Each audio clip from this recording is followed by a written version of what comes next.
What if the first tragedy in history never actually happened? What if Cain and Abel weren't real brothers, but a metaphor for the battle within us? Yes, what if the story of Cain and Abel isn't just about two brothers, but about you, about your anger, your jealousy, and your inner conflict between what's right and what's easy?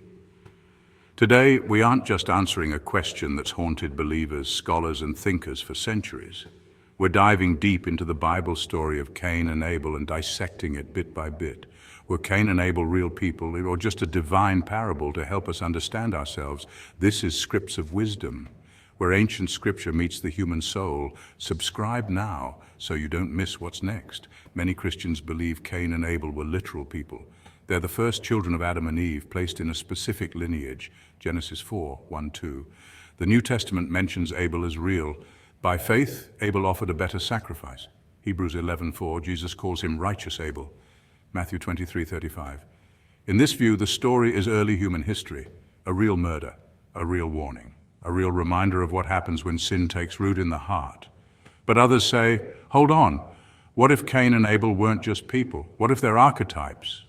And then there are others that say, what if maybe, just maybe, we're asking the wrong question? Maybe it's not either or. Maybe it's both and. Yes, Cain and Abel could be real people, but God could have also used their story to reveal something eternally real inside you and me. And with that in mind, let's get started. Forget about fairy tales. This story is more than a fairy tale. This is the biblical story of the first family drama, and it's brutal. It is the story of Adam and Eve's sons, Cain and Abel, who are the world's first siblings and the first to fall apart. One's a farmer, the other one's a shepherd. They should be united, but jealousy and resentment tear them apart. Think about it for a second. The first murder isn't about strangers, it's brother against brother. Could this story be a warning about the darkness within us all? Before laws or societies, there's just Cain, Abel, and a choice that changes everything. This is where the human struggle truly begins. Not in paradise, but in a field stained with blood. Do you think this story doesn't matter to you? Well, think again. Cain and Abel's rivalry is a mirror. Jealousy, resentment, and the urge to compete are as real now as ever. Abel gives his best while Cain gives what's convenient. Does it remind you of anyone you know? God warns Cain, sin is crouching at your door, but you can master it. And what does Cain do? He ignores God's warning. How many times have you done that? That's the tragedy, not the jealousy, but the choice. The story asks, are we our brother's keeper? Do we care for each other or just ourselves? This ancient tale is a challenge that echoes into our lives today. The story starts with four people, Adam and Eve, the parents, and Cain and Abel, the two brothers, and their two paths. Cain was the farmer. He wrestled life from the cursed earth. Abel was the shepherd who nurtured his flock. Both are vital, both are struggling, both are building the future. But beneath the surface, their hearts diverge. Cain's pride grows, Abel's humility deepens. It's not about their jobs, it's about their approach to life and to God. And these differences will soon become a chasm. Let's dive into the part of the story when the brothers brought offerings. Cain gave some produce.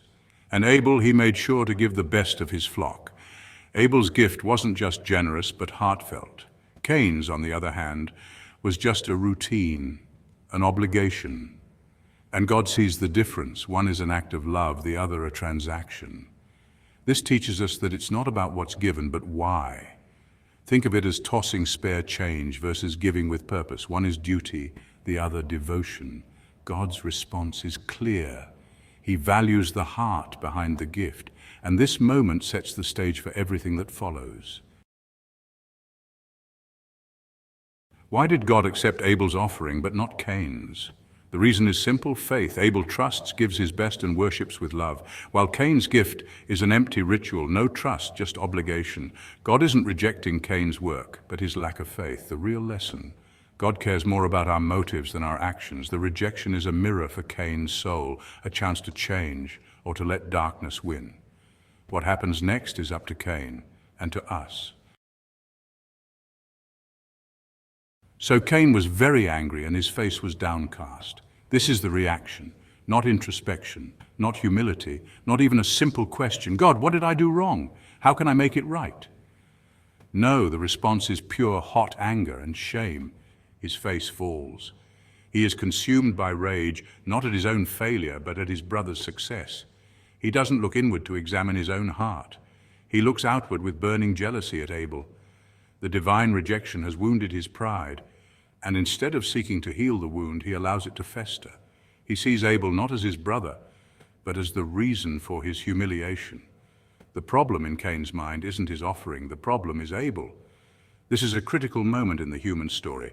It is the birth of blame shifting, of victimhood, of a rage that seeks an external target rather than an internal solution. Cain's anger is a secondary emotion. The primary emotion is deep-seated envy. He saw Abel receive the approval that he craved, the divine favor that he felt entitled to. He couldn't stand it. The sight of his brother, blessed and accepted, was a constant, burning reminder of his own rejection. Every time he looked at Abel, he didn't see a brother, he saw a judgment. And so, the seed of resentment that was already present in his heart began to sprout, watered by his anger and nourished by his pride. The tragedy here is that Cain's focus is entirely horizontal, on his brother instead of vertical, on his God. He's trapped in a cycle of human comparison, the oldest and most toxic game in the book. He measures his worth against his brother's, and when he comes up short, his world shatters. He could have used this moment as a catalyst for change. He could have asked Abel, what did you do? How did you approach God? He could have sought to learn, to grow, to fix what was broken in his own spirit. But his pride was too great. It was easier to hate the one who succeeded than to admit his own deficiency. This is the anatomy of jealousy. It begins with a sense of lack, a feeling of being overlooked or undervalued. But it quickly morphs into resentment toward the person who has what we want. It's a poison that convinces you that for you to rise, someone else must fall. It blinds you to your own faults and magnifies the success of others into a personal insult. Cain is now standing at a precipice. His anger is coiling inside him like a snake. He is walking a path that leads away from reconciliation and toward destruction. The relationship between the two brothers, the very first sibling bond in history, is now fractured, perhaps irrevocably. And the next move is his. Cain was angry and downcast, not with humility, but with burning jealousy at Abel. His pride wounded, he let resentment grow, blaming his brother for his own rejection. This is the anatomy of jealousy, a poison that blinds, divides, and leads only to destruction. As Cain is consumed by anger and envy, God steps in, not to condemn but to warn. Sin, he says, is like a crouching beast at the door, ready to devour. But the path to acceptance is still open. Cain must choose, let the beast in or master it. Even in warning, God offers hope and mercy. The divine warning ends with a challenge, a command, a vote of confidence even. After describing the crouching beast that desires to have him, God says, but you must rule over it. This is the turning point of the entire story, the crux of the human condition laid bare in 6 words. God doesn't say, I will vanquish this beast for you. He doesn't say, run away from it. He says, you must rule over it. He places the responsibility and the power squarely in Cain's hands. He affirms Cain's moral agency. He is telling him that he is not a helpless victim of his own emotions. He has the capacity, the strength, and the authority to become the master of his own dark impulses. Think about the power in that statement. It's an empowerment. God is saying this urge to violence, this burning envy, it does not have to be your master. You can be its master. It's a call to arms for the human spirit. The beast may be strong, its desire may be powerful, but you, Cain, are stronger. You have the ability to say no. You have the power to starve the beast, to shut the door in its face, to turn your back on it and walk back into the light. The choice is his and his alone. Will he be the ruler or will he be the ruled? Will he command his sin or will his sin command him? This is the fundamental choice every single human being has faced ever since. This moment completely dismantles any idea that Cain was fated to kill his brother. It demolishes the notion that he was just a pawn in some divine game. He was given a clear warning, a full understanding of the stakes, and a direct command empowering him to overcome the evil that was tempting him. His tragedy is not that he felt envy, that's a common human failing. His tragedy is that he was told exactly how to defeat it, and he chose not to. He heard the roar of the beast. He was told he could tame it, and instead he unlatched the door and invited it in for dinner. He abdicated his throne. He refused to rule. And so Cain stands there. The divine counsel has been given. The echoes of God's voice hang in the air around him. The path to redemption is clearly marked on one side. On the other, the shadow of the crouching beast lengthens. Abel is somewhere nearby, completely unaware of the cosmic drama unfolding in his brother's heart. All of creation seems to hold its breath. This is the moment of pure, unadulterated choice. It's a heavier burden than any harvest, a more difficult struggle than tilling the cursed ground. Everything hangs in the balance, resting on the decision of one angry, jealous man. What will he do now? Cain said to Abel, "Let's go out to the field." It sounds so normal, an invitation between brothers. But beneath the surface, a choice has been made. Cain turns his back on God, leading Abel, innocent and trusting, into the open field. The stage is set for tragedy. The shadow has fallen. The invitation has been accepted. In the field, Cain attacked his brother Abel and killed him. No drawn-out fight, no last words, just a cold, irreversible act. The ground, once a source of life, now bears witness to the first human death. Murder, fueled by envy. Abel, the innocent, is gone, like a puff of smoke in the wind. The Lord said to Cain, "Where is your brother Abel?" It's not just a question, it's a summons, a call to conscience. Abel's blood cries out from the ground. The earth itself testifies life is precious, and injustice demands a response. Cain's crime has found him out. Abel's blood cries from the earth, and now Cain is cursed, cut off from the land he once worked, condemned to wander forever alone. The ground he loved rejects him. His home is lost. He is no longer Cain the farmer, but Cain the wanderer. His punishment a mirror of his crime, his life uprooted, his identity stripped away.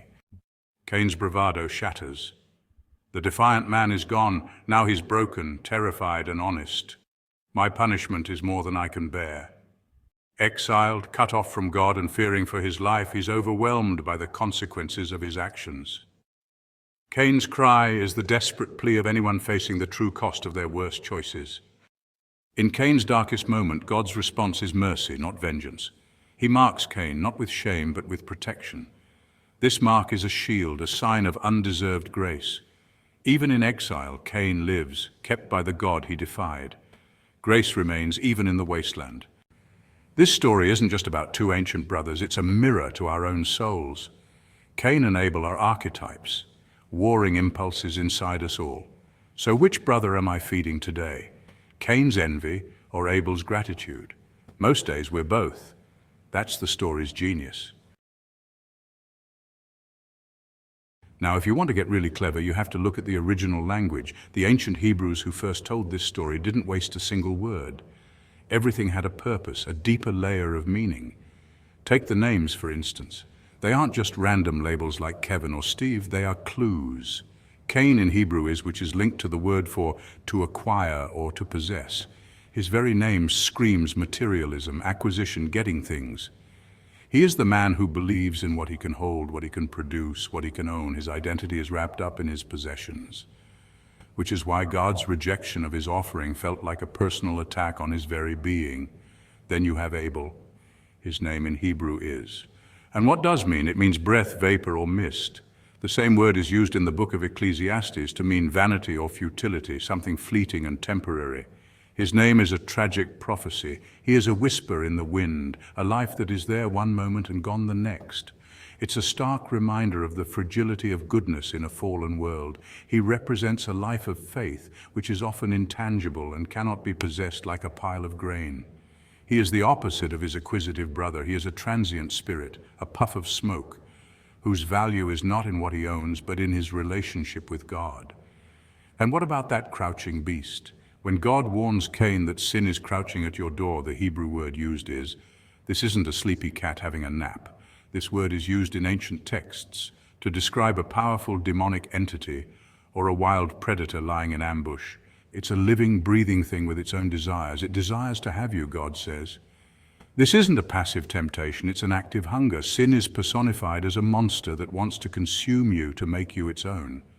This transforms the struggle from a simple moral choice into a full-blown spiritual battle against a malevolent force that is actively seeking your destruction.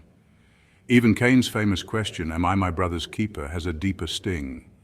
The word for keeper is the same word Abel would have used for his job. A shepherd is of the sheep. He is a guardian, a protector. So when Cain sneers this question, he is not just being sarcastic, he is mocking his brother's entire way of life. He's effectively saying, what do I look like, a shepherd? Am I supposed to watch over him like one of his pathetic little lambs? It's a final, posthumous insult, dripping with the same contempt that led him to murder in the first place. Every word in this story is loaded with significance. The real battle isn't just in a field, it's in the human heart. It's where seeds of thought are planted, where envy and kindness grow side by side. The heart is where the door to sin waits, and where we must choose to rule or let resentment take over. The story of Cain and Abel is more than ancient drama, it's a manual for the human heart. 5 lessons hit hard. God cares about your heart, not just your actions. Jealousy is a poison. Warnings come before disaster. We are our brother's keeper. And even in judgment, there's mercy. These truths are as relevant now as ever. So what do we do with all this? It's all well and good dissecting a 3,000-year-old story, but how does it change how you live your life tomorrow morning? Well, the lessons from Cain's colossal failure give us a practical blueprint for not messing things up in the same way. The first step is simple but not easy. Reflect before you react. When that flash of anger or jealousy hits, don't just act on it. Stop. Ask yourself the same question God asked Cain. Why are you so angry? Name the emotion, interrogate it. Don't let it be an unseen driver of your actions. Take a breath before you send that angry email or make that bitter comment. That pause is where you find the power to rule. Next, you have to honestly ask yourself, am I offering God my best or just my leftovers? And this isn't just about religion or church, it's about your life. Are you giving your best to your family, your work, your relationships? Or are you just going through the motions, bringing some of the fruit instead of the first and the finest? It's about living with intention and excellence, not out of a desire for praise, but from a genuine heart of gratitude. It's about living a life that is an offering of quality, not just a series of obligations to be ticked off a list. That shift in attitude changes everything. Then you have to consciously decide to be your brother's keeper. Look around you, your family, your friends, your colleagues, even the bloke next door who annoys you. Their success is not your failure. Their well-being is part of your responsibility. Instead of competing, connect. Instead of judging, help. Celebrate the successes of others instead of resenting them for it. This is the ultimate antidote to the poison of Cain. It starves the beast of jealousy because you see others not as rivals for a limited supply of blessings, but as fellow humans you are called to support. It is the practical application of love. And finally, and this is perhaps the most important of all, when you fail, and you will, run towards God, not away from him. Cain, after his crime, tried to lie and deflect. He only cried out in despair when confronted with his punishment. The story tells us there's a better way. When you mess up, when you let the beast in, the answer is immediate and honest confession. Don't hide, don't pretend. Run towards the source of mercy, not away from it in shame. Because as Cain's story so shockingly demonstrates, grace can find you even in the wasteland of your own making. The mark of protection is waiting, even for the guiltiest of sinners. That is the final, staggering hope this ancient story offers to us all.